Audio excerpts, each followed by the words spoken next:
Right. So last week we were talking about helices, not alpha helices, but helices like tubulin, which is sort of a helix, or actin, which really is a helix, that sort of thing. And we're kind of trying to come up with approaches where we might be able to filter that sort of thing out of an image or a micrograph without, an image or a tomogram without doing deep learning or something along those lines.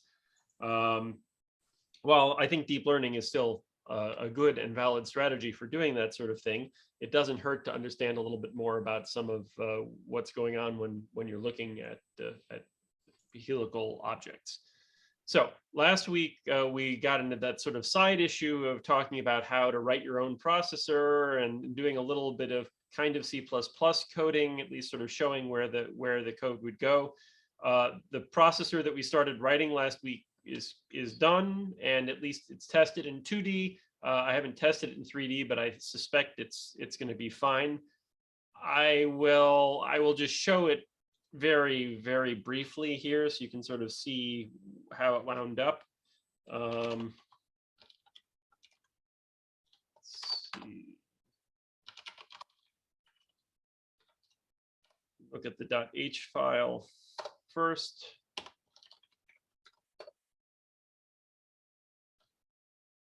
So this is where we were defining it.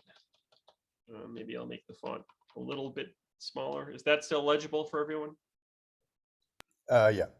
Okay. So I changed the parameters very slightly. Oops, sorry, that's not the right one.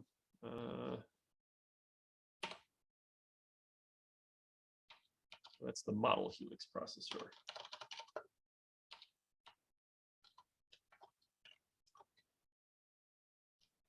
There we go, helix filter. So I modified the parameters very slightly. So the parameters that the processor is going to take will be the period.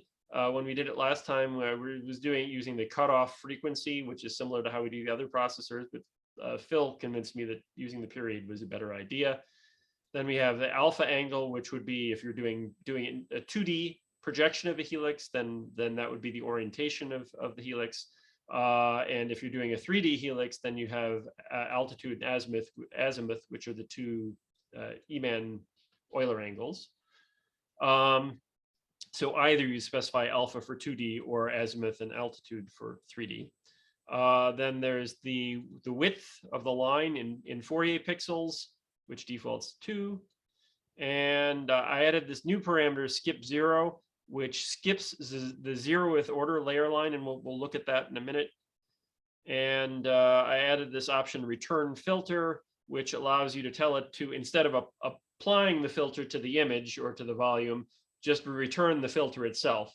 So in case you just want the filter object, so you can look at it, or so you can use it multiple times or something, then that will just return the filter and the angstrom per pixel override. So I made a couple little changes there, but that was it. If we look at the CPP file really quickly, filter. Again, I'm not going to spend time on the C++ this week. When we talked about it last time, I had sort of put together these for loops, which would loop over the X, Y, and Z for 3D, or loop over X and Y for 2D. And this is more or less the code. This little block of code here was what I added. And up here, here, this little block of code was added. So the idea is we compute a one-dimensional function, which works for both 2D or 3D. Since we're making lines or planes, we basically just need to know what the variation is along the helical axis. So we compute that first, and then we apply that one-dimensional function either in 3D or 2D along the direction that was specified either with altitude and azimuth, or the direction that was specified with alpha. And then this is basically just sort of doing a rotation and a dot product, and then doing the filter. And I won't go through this anymore today. I don't think people want to hear more C++ stuff today. Can I ask a question though? So yes. What I thought was, excuse me, you wanted to figure out how far you are away from the nearest layer line. So that's why I tried to write something that did kind of that, but that's used when you compute the one-dimensional filter. So when you compute the one-dimensional function at each point along the line where you're trying to figure out whether you're on a layer line or I see. not, you just round basically you do integer math here to figure out which line you're closest to, and then you compute the distance from that line, and then you just do a Gaussian fall off from that line to the point that you're at. This is just nitpicking, but I would think you might want to divide by width squared, wouldn't you? So that it's rel divided by width is the relevant. Why? Well, you mean so it's normalized? Yeah. If you were going to be using a bunch of different, if you're going to be using several filters together, and each one had a different width, then that might make a difference. But okay. For the use that we're doing for this, I don't see how it would impact anything. Okay. All right, so that's fine. So that we'll get away from the C++ again, and back to Python. In fact, we won't even do Python initially, I think. So we'll start out just using the filter with filter tool, and then maybe we'll get from filter tool back into doing some stuff with Python again once we understand exactly what's going on. So I used that script that we made 2 weeks ago or 3 weeks ago, this make helix notebook, and I made a couple of representative helices with slightly different periodicities, and I made a line which has a little bit of noise added to it. So let's just look at those files first, just so you can sort of see what they are. So, oops, sorry, that was the 3D helix. That's not what I wanted. Right, so that's a projection of one of these helices from the side. If I do the full contrast, then you can see there's some individual blobs in there which are getting added up and that sort of thing. So that's a nice helical pattern, and helix 2 is exactly the same, except it has a slightly different periodicity. Right. So 2, 1, right. And if we look at the Fourier transform of this, you can see these bright layer lines, and then there are these subsidiary sort of maxima in here between the layer lines. That's due to the fact that it's a finite length helix. The longer the helix gets, the sharper and stronger each of these layer lines will be, and the less you'll see these kinds of ripples in between. But you can see this is the primary layer line spacing here. And if we look at helix 2, I'll just switch from 1 to 2 so you can see. So 1 to 2, you can see that it's exactly the same. It's just the periodicity that's changing between those two helices. As it gets wider in real space, it gets narrower in Fourier space, and vice versa, of course. Now, the last one that I had was this noisy line. Oh, sorry, I'm getting, oops. The images of people are taking too much space on my screen, even if you can't see it. There we go. So real space, full contrast. There it is. Right. So this is basically a line. It doesn't quite completely fill the box, and you'll see it has a little bit of noise, but there's a constant value with some added noise. If we look at the Fourier transform of this, what do you think we'll see? I want you to think about that before I actually show you. So we saw what a helix looks like. If we look at the Fourier transform of a helix, we get a line, and then we get a bunch of parallel lines working our way up along the axis. But basically what you expect in Fourier transforms is if you have a tall object, it becomes wide in Fourier space, and vice versa. So if it has a long extent this way, it's going to become short in Fourier space. And if it's narrow this way, then it becomes wide in Fourier space. So the Fourier transform of this line just looks like this. It's basically a single layer line at the origin. So it doesn't have any periodicity along this axis, but it shares that 0 order layer line in common with helices. Okay. So, if you think about it, a cylinder is also has helical symmetry. It just has sort of infinite helical symmetry. It has any helical symmetry that you'd like to impose on it.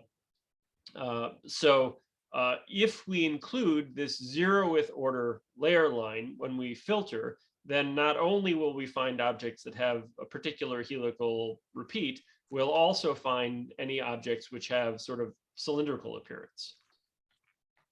All right, so let's switch from this now to filter tool. Now, I haven't actually tried this on any of these helices, so hopefully it'll go well. We'll see. So we'll open the first helix with filter tool. And let's full contrast. All right. So I'm going to get a filter helix. Oh, hang on. I don't want that turned on right now. Filter helix. There we go. All right. So there's the helical filter we designed with all of its various options. It defaults to 1 angstrom per pixel. I don't recall off the top of my head what the periodicity that we're looking at here is, but we could roughly measure it. So the periodicity is something like 34 angstroms, 34 pixels rather, something like that, 35, something in that range. Okay, so we'll leave the alpha angle at 0 for now. We don't need to specify the altitude or the azimuth because we're doing 2D, not 3D. The periodicity we could set to 34 pixels. And for the moment, I'm going to say return filter instead of return, instead of applying the filter to the image. So what we get back is going to be the filter itself, not the filtered version of the helix. Then we'll turn that off later. And then width is, again, it's the width of the line, the filter line in Fourier space, and we'll let that, we'll set that to 2, which is its default value. All right, now, so when I turn this on, we'll see the results of the filter. We'll have to adjust the contrast again, probably. Min, max. Did I zoom?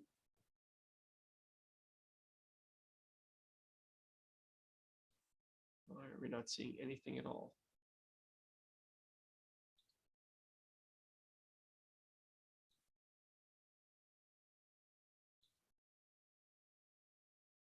All right, well, that's the Fourier transform of the filter. Why aren't we seeing anything in real space? Oh, there it is. There it is. It was just off the edge of the image. So that's the real space version of just the filter itself, which is kind of meaningless. This is what the filter looks like in Fourier space. So it's just a bunch of parallel lines. And if I grab the alpha slider here, I should be able to rotate the direction of the lines.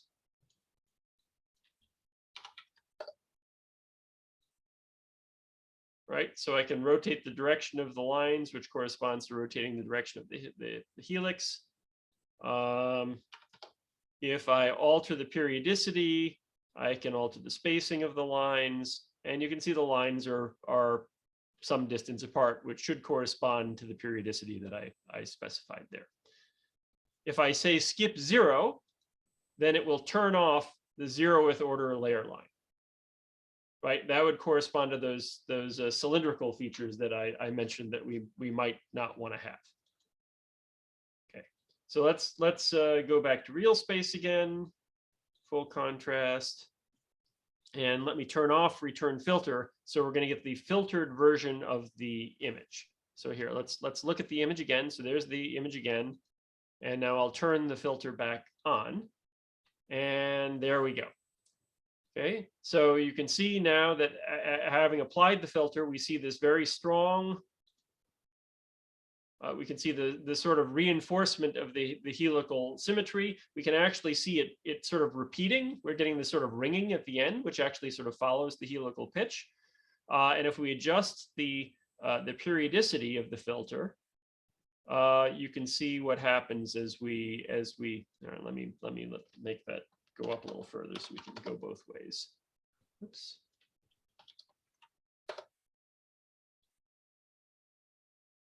So you can see as we approach the correct helical pitch, we see the original helix, and as we get further away from it, things are kind of smeared out. Now I'll point out that it's adjusting the brightness and contrast on the fly here. So even if it's weaker after it's been filtered, it's still showing up as being pretty bright on the screen. Let me see. Let's try. No, we'll just do that. I can hit full contrast and get it back again. So you can see that it doesn't really have that periodicity. It's just kind of enforcing that periodicity on all of those little artifacts that existed between the layer lines in Fourier space until I get to just the right helical pitch or very close to just the right pitch. And there's a little bit of slop in there because I have some width to my layer lines. And when we look at it there, then it's actually pretty decent. Oh, yeah, you don't have to raise your hand. Just talk if you have a question. Hi, Steve. I just want, so sorry, I missed the first few lectures, but I was just curious. So in your input, did you have the helix extending to the edge of the box? No, not quite. This is a finite length helix. It ends. Okay, so the reason then we are seeing it sort of tapering off is because of the application of the filter, which goes off. Yeah, the filter is imposing the true helical symmetry. So you're getting enough. There's enough residual power in Fourier space there to make that right. happen. So if we look, go ahead. We can look at the Fourier transform after the filter has been applied, and you can see here.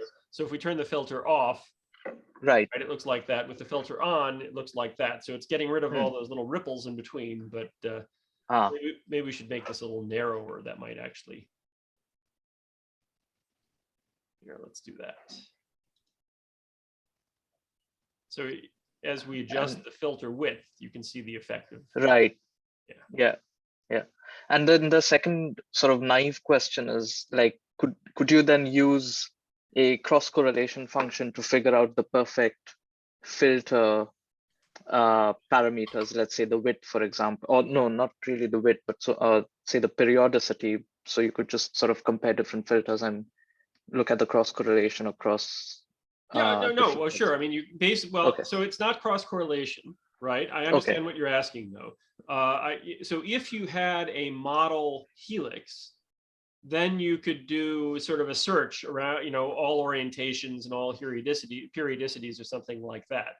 What we're doing here is we're just filtering out all the information in the layer lines to permit any helical object in this direction with this periodicity. So it's not quite the same thing, but you could still compute sort of the total energy in any given direction, right? So if we basically take the image here and integrate it, then that'll give us some indication of how good a helix it is. Right. Cool. So now if we rotate it, we should see that things start going funny, right? So you're still going to get something, right? It's getting weaker, right? I mean, it's not. Let's go back to here. The intensity of what's left after the helical filter is going to get weaker, but there's still signal present. If we look in Fourier space here, right, there's still stuff present where these layer lines are. If I make this narrower again, that'll kind of help reduce some of the artifacts a little bit. But you can see there's still going to be some stuff left behind if you have the wrong direction. It's just going to be a lot better when you're in the correct orientation. Oops.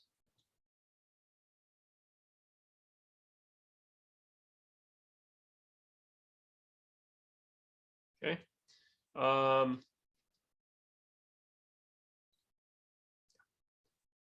I made that a little bit too narrow, I think.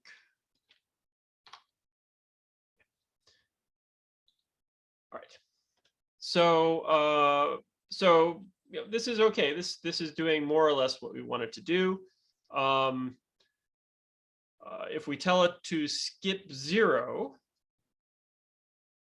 then you can see basically we're basically removing the 0th order peak, which is sort of the constant valued term. It also has something, you know, with the difference between the mean density in the helical region, the mean density outside. So you can see it's, you know, it's now surrounded by this sort of gray box. But anyway, so this is again removing the 0th order peak in the layer line. So back in real space again, you can see the impact of that.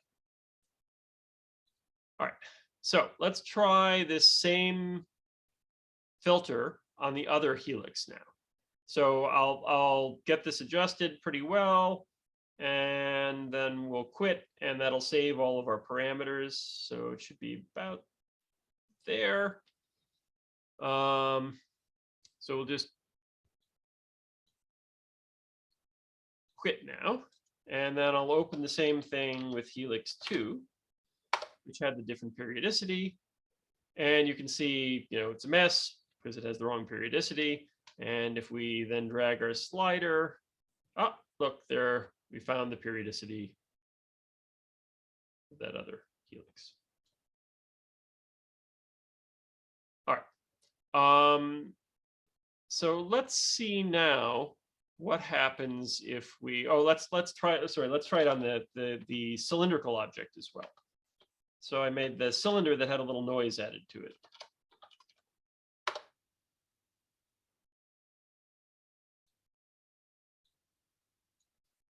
Turn off the filter. Why is it off the side? Oh, I put that, sorry, my cylinder is near the origin. It's not in the middle of the image. It's fine. It doesn't really matter at periodic boundary conditions. So that's all fine. All right, so if we turn on the filter here, you can see sort of the noise in there. And if we turn on the filter, again, we get this sort of ringing effect, which allows it to extend to the edge of the box. But here, it won't really matter what periodicity we use, because the layer line that it's keeping is basically just the 0 order layer line there. So if we go back to real space, I can pick any periodicity I want, and it has all of the different periodicities because it still has the 0 layer line. If I tell it to skip the 0 layer line, then all we're going to see is sort of the residual noise, and we'll see sort of an imposed periodicity on the noise that's sort of left behind there. And that imposed periodicity will depend on the periodicity that we're using for the filter. Just because there's a little bit of, you know, it's not just a layer line, it's a layer line. Here, let me turn off the filter again. Contrast, amplitude. All right, so this is Fourier space again. Because I added all that noise, there's a bunch of noise present out here. So those other layer lines will be intersecting this weak noise out here. But the 0th order layer line is where most of the energy is. Okay. So any questions about any of that stuff? So I was thinking maybe what we could try doing next was switch to Python for a minute, and let's combine those 2 different helices, maybe in a couple of different orientations, and maybe throw in that cylinder as well, and sort of see what we can do then with the filter on that. So, oops, e3.py. Get a Jupyter Lab session, and we're going to make a new one.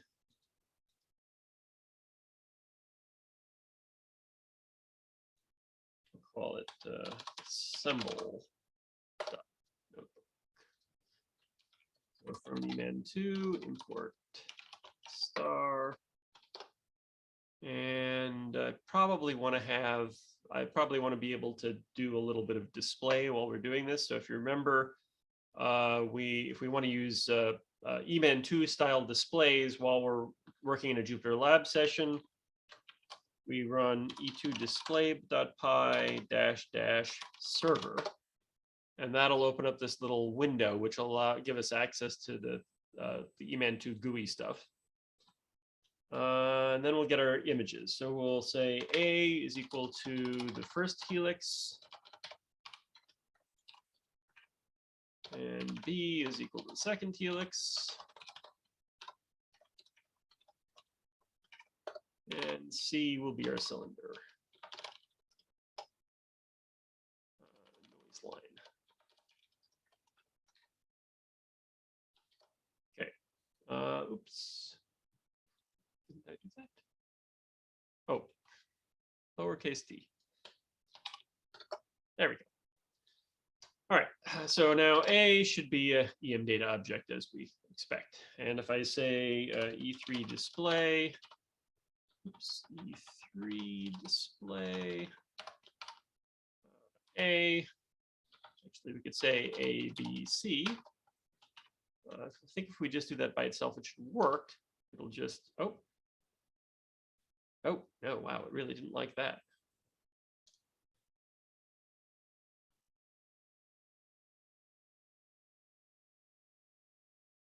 Interesting.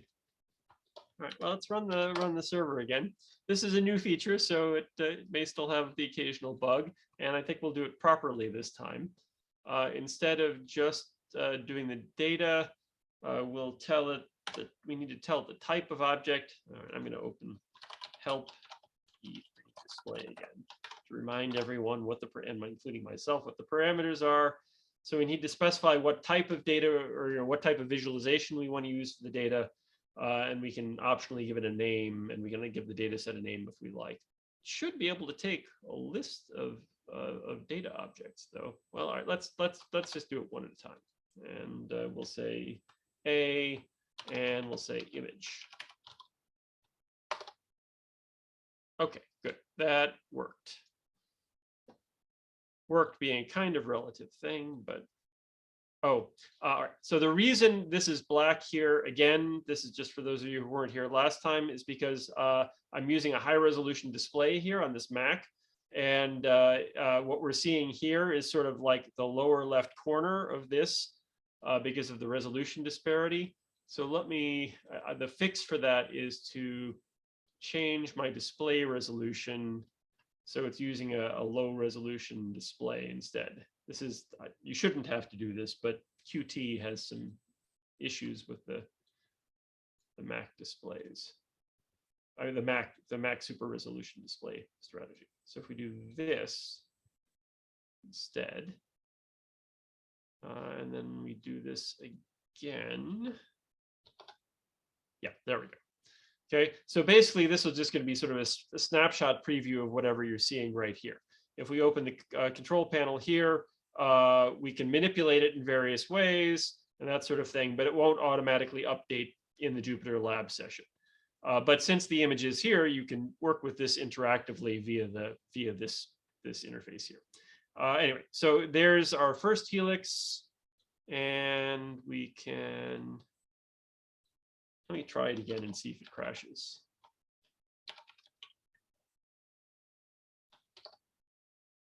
Yeah, it doesn't like tuples. All right, well, that's something that's going to have to get fixed at some point.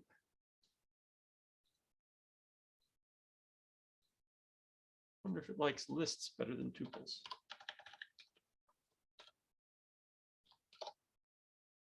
Oh, okay, that worked. All right, so for some reason, it seems to have a bug related to tuples, but it's fine with lists. So there's the first image, there's the second image, and there's the third image. Okay, so what I want to do is I want to add these together in some fashion to produce an aggregate image we can then play with filtration-wise. So let's try. Let's see. EB equals b.process xform.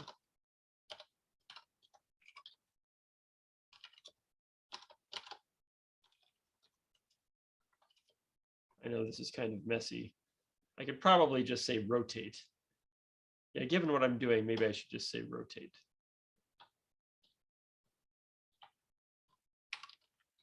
So we'll copy B,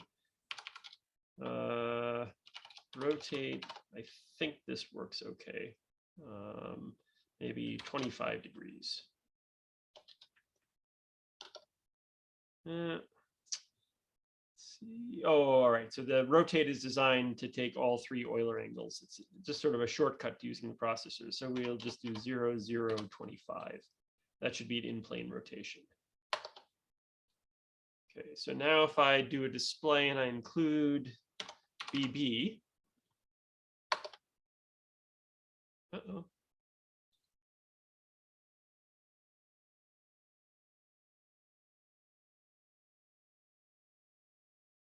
I'm unpacking 0B.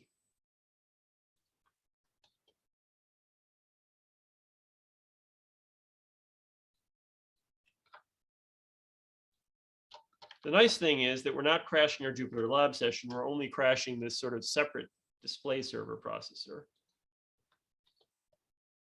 Oh, that's fine. That's BB.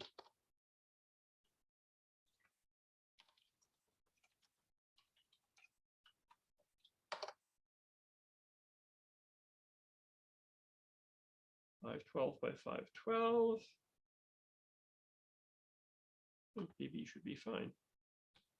Do you think you need to run it after the E3 display after setting no, BB.rotate? the order, you can see that this has a 15, so it Right. was run after the 12 here. So it doesn't actually matter what order it appears in the notebook, as long as when you run it, it's done sequentially.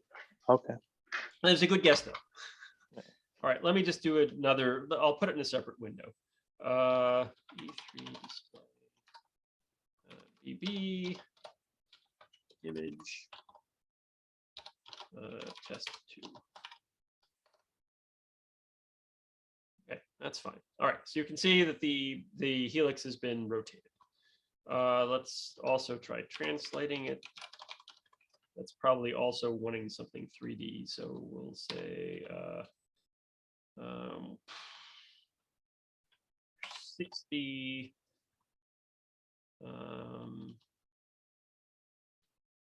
See where it is. 60 minus 30, 0. I'll put the display in the same box so I don't have to keep executing twice. Okay, so that's not too bad. Maybe a little bit more. 90, 50.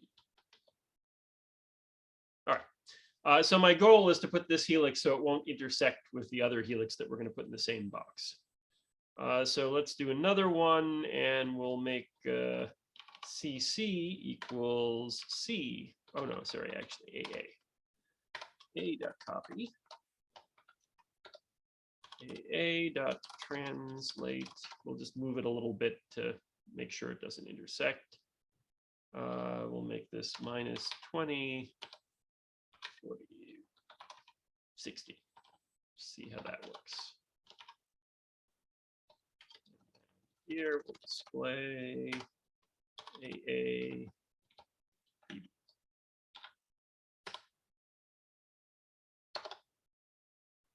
Okay. Now, again, we're only seeing one of the images here. If we go over here and look at test 2, which is what I used in this label here, then we can switch between the two images. So you can see they don't overlap with each other, so that's good. It might be actually fun to see what would happen if they were overlapped, but not this time. All right, one more. We'll get the noisy line moved in a little bit from the edge, so it's not right at the edge of the box.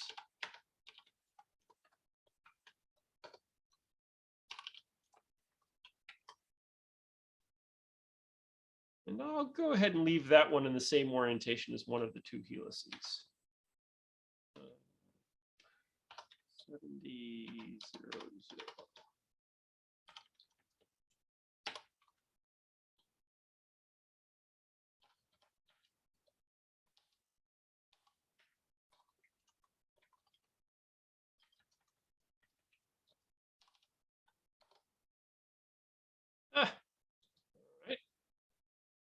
killed it again. Why is that killing it? EM data has no len. All right, I'm not going to try and debug what's going on with that. I'll have to look at it later. Let me try it again and see if it still crashing. Weird.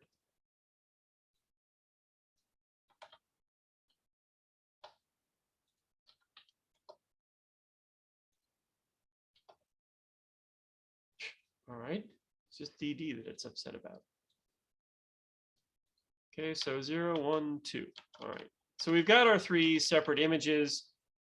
I'm not going to try and sort out why that's crashing. We'll just do dd dot write image combine 1 dot hdf. Okay.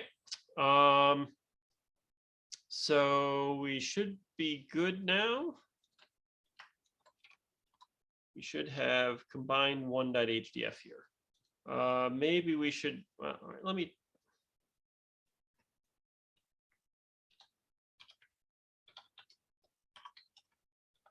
I just want to take a look at that and make sure it's okay. And since DD seem to be causing crash here, I'm just going to do it this way. Okay. So the contrast of that one seems a little bit higher than the others, but maybe that's all right. Yeah, that's okay. That's okay. That should be interesting to look at. So, all right, that's all we need to do in Jupyter Lab. So, Hey, Steve, yeah. Can you explain that last histogram? It was sort of cool. There are like 3 peaks. Well, that's from the 3 different objects where it had slightly different density levels. Oh, okay. All right. I think that's what we were looking at. We'll see it again in just a minute. So okay, no problem. Yeah, we'll just look kind of cool. All right, look kind of interesting. Yeah, we'll look at it again in a second. So I'm going to shut down my Jupyter Lab session just to clear up the screen space. Get rid of that. Get rid of that. Okay. So let's go back to filter tool where we can play with the parameters interactively. Now, I'll point out that you can play with parameters interactively in a Jupyter Lab session too. You can use the sliders and objects and stuff that you can make in Jupyter Lab notebooks to modify parameters and stuff, but it's not going to be as smooth and as easy to do as filter tool is. So filter tool is still a useful thing to use for situations like this, in my opinion. Okay, yeah, you want to look at the histogram of this. Is this what you're talking about, Phil? I think generally there's a lag between like what you do at your end and then the Zoom streaming. Oh, do you? But I wouldn't know how much the lag is, but I've done several of these where I've shook a model around in Chimera and then it sort of registered a couple of seconds later. Do you see what I'm seeing now?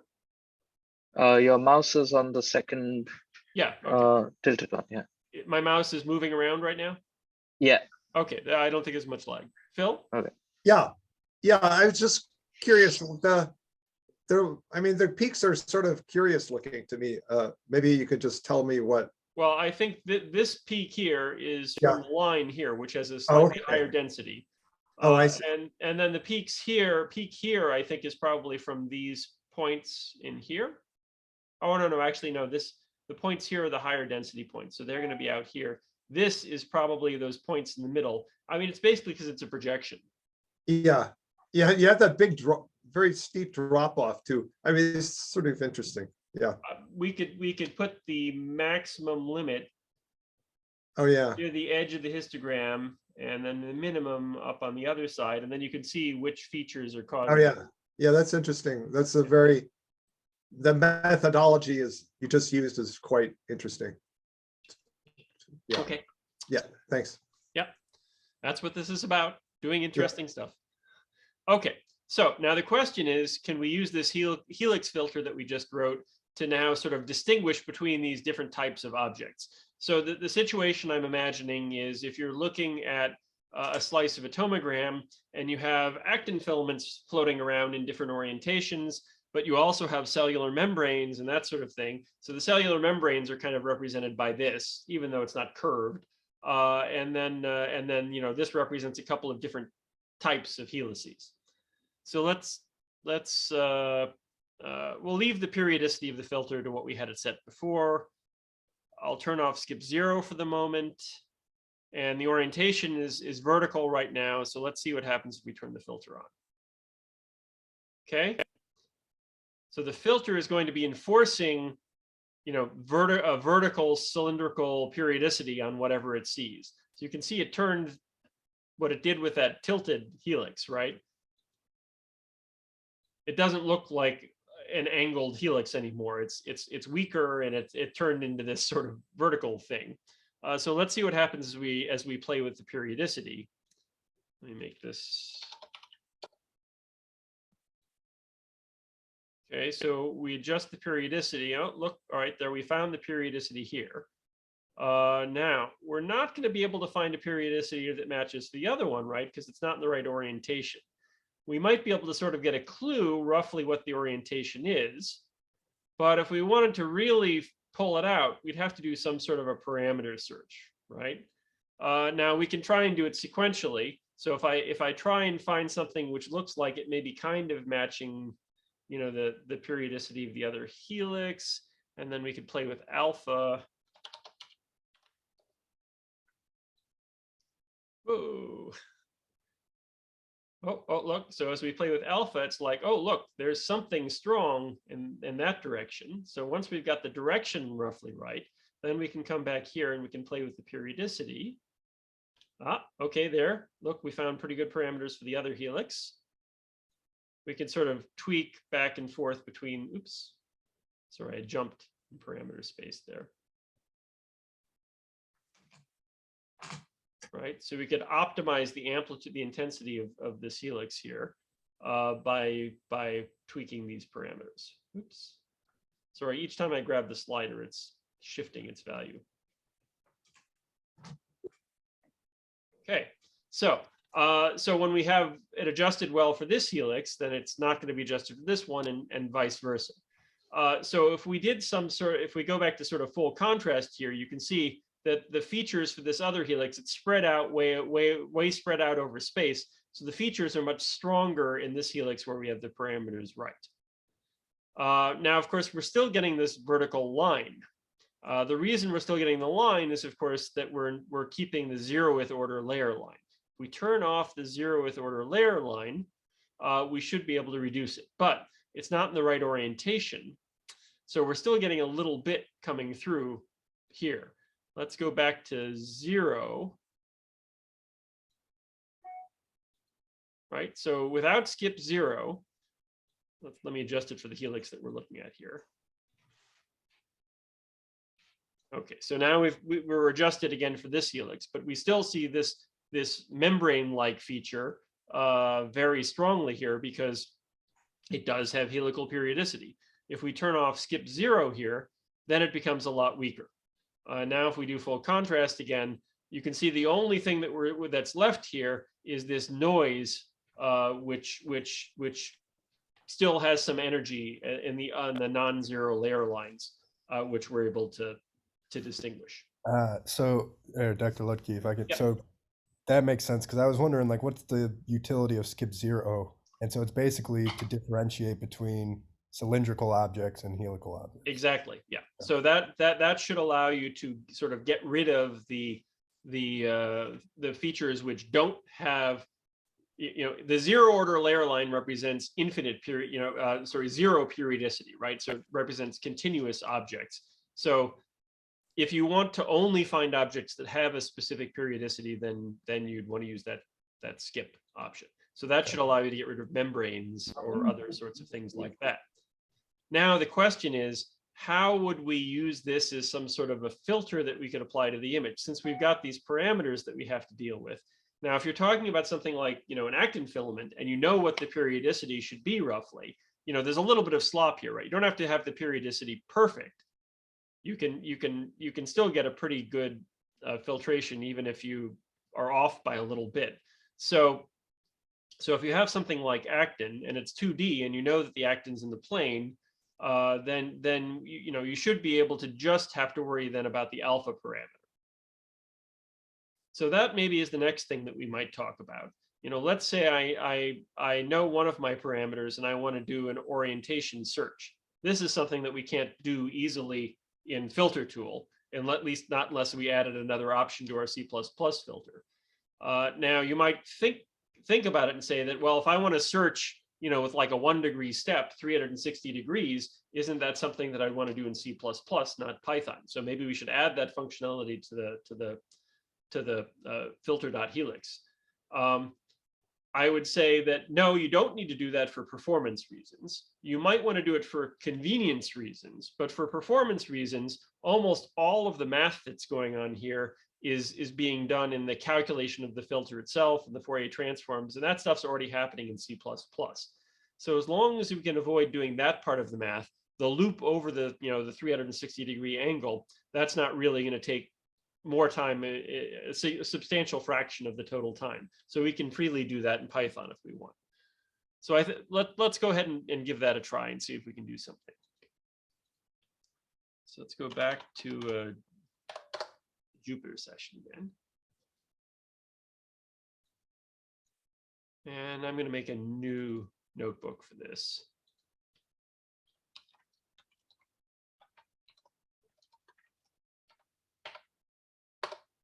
I'll go ahead and I'll load the image too.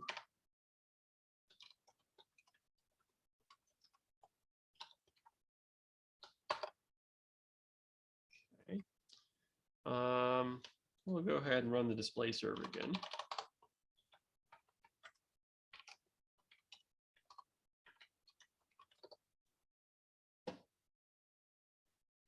Hopefully we'll have fewer crashes this time, but looks like something definitely needs some debugging. Oh, that's interesting. It looks like we picked up something from the earlier running. Let me do that again. Huh.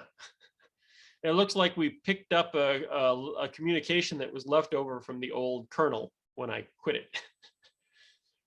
All right, so E3 display, oops, 3 display, A.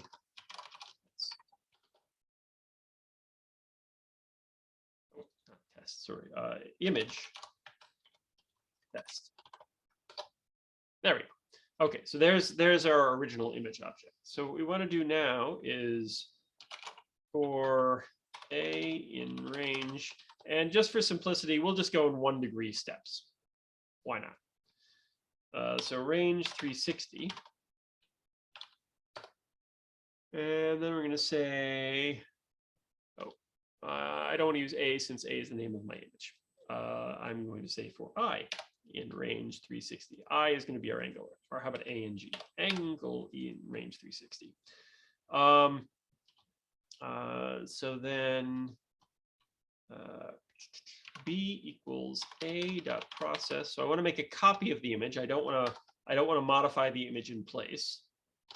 Now, where do I get my filter parameters from?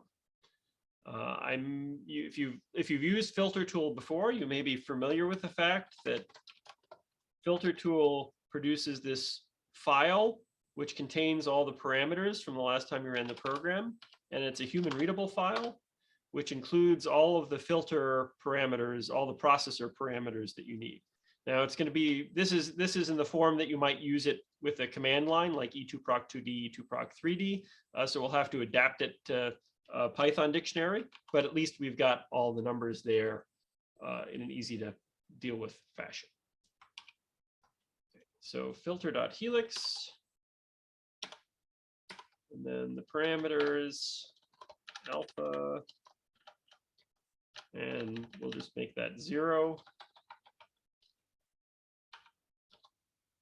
And period.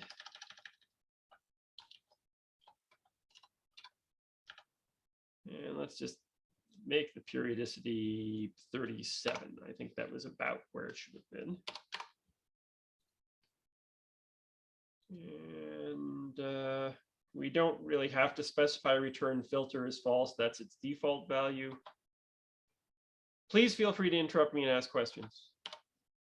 I have a nit. It's a technical question, but Go ahead. so period is in angstroms, right? Period is the period in angstroms in real space. Yes. So when I was trying to code, I was a little bit confused.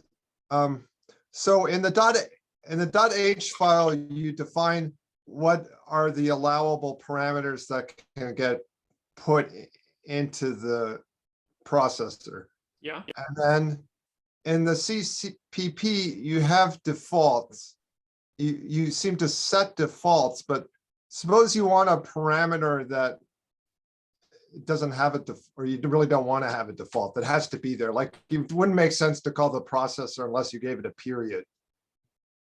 Oh yeah. I mean, I opted to just give everything defaults rather than have it crash. But if you look at, Oh, okay, that's fine. I understand. no, Oh, okay. Oh, okay. I can just Yeah. show you quickly. It's not. Yeah. It's not No, I understand already because I was trying to figure out how to do certain things, and then what I did was if it hadn't been changed from the default, then I had to throw an error. Yeah, like here. So if you can check to see if the parameters have bad values, and then there's also the has attribute. Okay. Method, I mean, it right? was a little bit unusual in the C++ in that code, in that the parameter only got set by the default. So it was kind of weird. You know what I mean? Why would you provide a default value for a parameter which should be considered required, you mean? Well, no.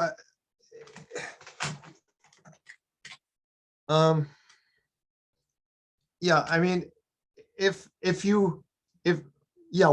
is there, yeah, right, exactly. Why is there a default parameter required in order to discuss the parameter in the C++? You don't have to do it that way. Oh, okay. Right. Yeah. I was trying to understand all those points, and it took me a little while because Okay. Yeah. Sure. Yeah, it's nice to discuss it. I mean, there are like 3 people in the world I can talk to it about. So, Sure. Yeah, well, these sessions are supposed to be informal, back and forth. Yeah, it's kind of you can ask interesting. technical things, or you can ask not so technical things. Okay. Fine. I asked every imaginable thing. All right, so we're going to apply the processor, and then the alpha angle. That's what we're going to change. So we're going to put ang in there, right? So we'll sequentially adjust ang to all of the 360 different orientations. We'll leave the period fixed when we're trying it this way, and we'll turn on skip 0. So we'll hopefully reduce the impact of that thing, and we'll leave the line width at 1. Now the question is, what do we do with that result, right? So we get this B image out. We'd like to have some way of aggregating the results. Now we could just average all the results, right? We could take the helix results from all the different orientations, just average them together. But if it's only giving good answers for a very narrow range of angles, then there's going to be so many bad answers. There's going to be enough of them that they may combine to sort of hide the best answer. So what we'd really like to do is something like find the maximum value, right? So if you were doing this if you had a template and you were doing a template search over the 3D volume or 2D volume or something like that, that would be what you do. You could do a cross correlation between the template and the object, the image that you're searching in all possible orientations, and then you would find the maximum value in the cross correlation over all possible orientations. Now here we're not doing a cross correlation, but it's kind of similar in the sense that when the features are stronger in the filtered real space image, they're more likely to be correct features. So let's just try doing that.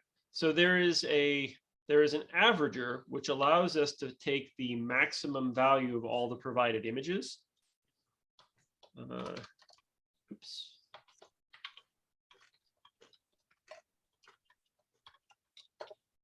So there are a bunch of these averagers, just like the processors, they're modular. And one of the averagers is the min-max averager.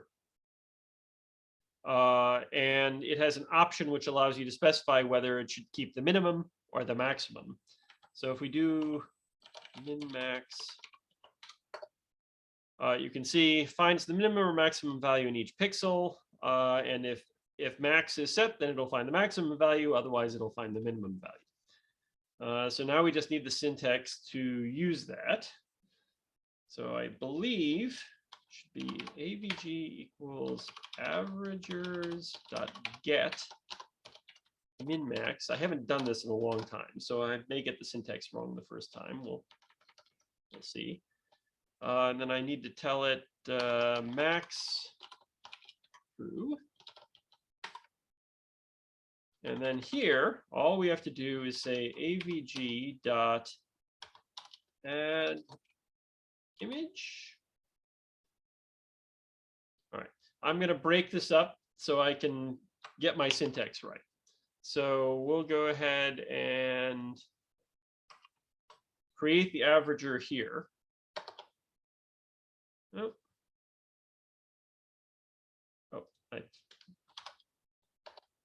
there we go. And then let's say help avg. So here are all the methods available for the averager. Oh, I had it right. Add image.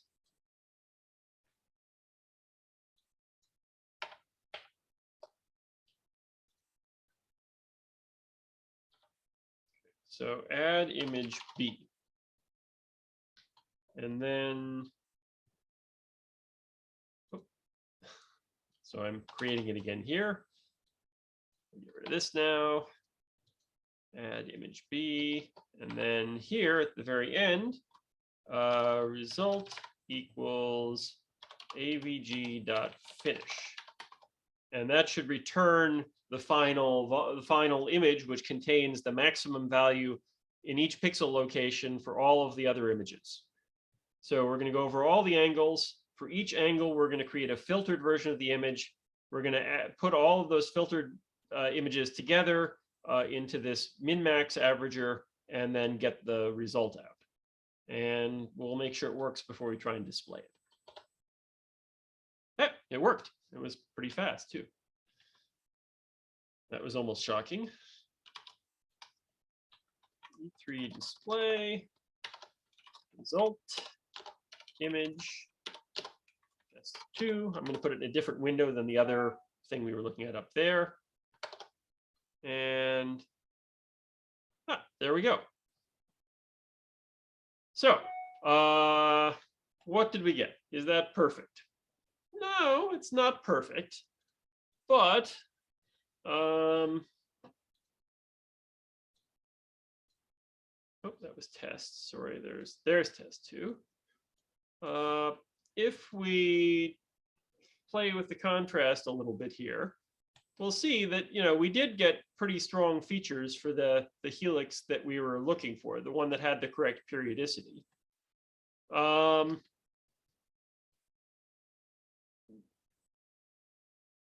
So it did do something kind of useful.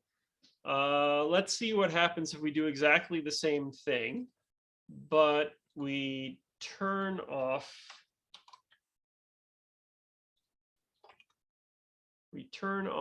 the skip 0 flag.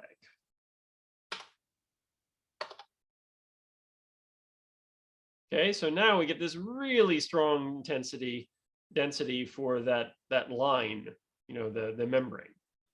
The helix comes through, and with the correct periodicity comes through fairly strong. The helix with the wrong periodicity doesn't come through very well at all. Again, if we turn that back on, then we dramatically reduce the impact of this. Now, if this were a real sort of membrane, then it wouldn't have as much noise as I added to it. So it would presumably come through sort of even weaker than it actually did. it's also kind of fun to sort of see these little circles that you're getting coming through because we did this in so many different orientations. All right, well, what if we want to do a little bit of a search for the periodicity as well? So we don't want to just find this helix. We'd also like to find this other helix, and maybe we don't know exactly what the periodicity of the other helix is. So we could do a double nested loop. You can see this actually ran pretty fast because it's 2D, not 3D. For periodicity in range, now I'll only cover a narrow range here. Let's go from maybe 30 to 44. I don't remember exactly what range we were using before. And then we'll put the periodicity in here. And we can run the same thing and see what we get. That'll take obviously a little longer to run because it's doing a double and nested loop.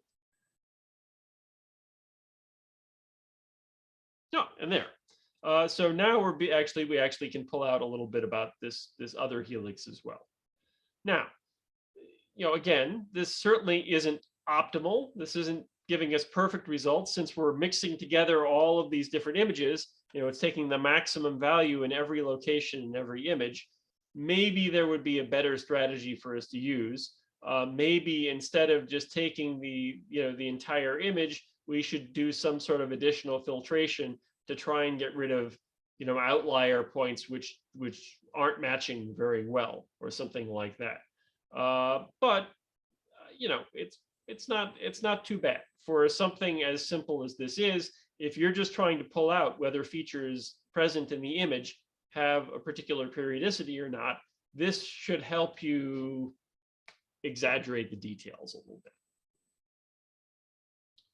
So it's after 1 o'clock already. So maybe we'll just sort of stop there for today. And if anyone has any questions about any of this, we can talk about it. I'm thinking next time maybe we'll move away from helical objects a little bit, and this maybe will give Eric enough of a starting point that he could start playing around with some of his tomograms. In theory, this should work fine in 3D too, not just 2D. Yeah, no, that looks great. Yeah, definitely. Okay. Anyone have any ideas for stuff that we might want to talk about next time? I mean, if no one comes up with an idea, I'll come up with something. But well, if anyone thinks of anything they think they might want to talk about, and this goes to the people who are watching the recordings as well and not doing it live, feel free to email me directly and just let me know what your idea is, and we'll talk about something else next week. Steve, where are the recordings available? Where? Yeah. I don't. This is the first one I've recorded, so I'll let you know. Did you ask me to add you to that mailing list? Yes, I did. Okay. Since I missed the previous lessons, I'm a bit. Did you get the email reminder this morning? I got an email an hour ago saying that. An hour ago. Yeah. Right. Yeah. Okay. Yeah, I got that one. Yeah. Okay. So I will send out a message. Actually, I'll send out a message to the 3DM, not the 3DM. Sorry, I send out the message to the EMAN2 mailing list once I've got the recording placed somewhere. Yeah. Okay. And you have recorded the previous versions as well? No. This was the first one I recorded. Oh, this was the first one. Oh, yeah, crap. Okay. Yeah. So right. I may go back and cover some of the stuff that we did in the earlier sessions again a little bit at some point in the future, since I wasn't recording them. But yeah, we'll see how it goes. Okay. All right. Well. All right. Thanks for joining in, everyone. Thanks for the session. Sure. Bye. Bye.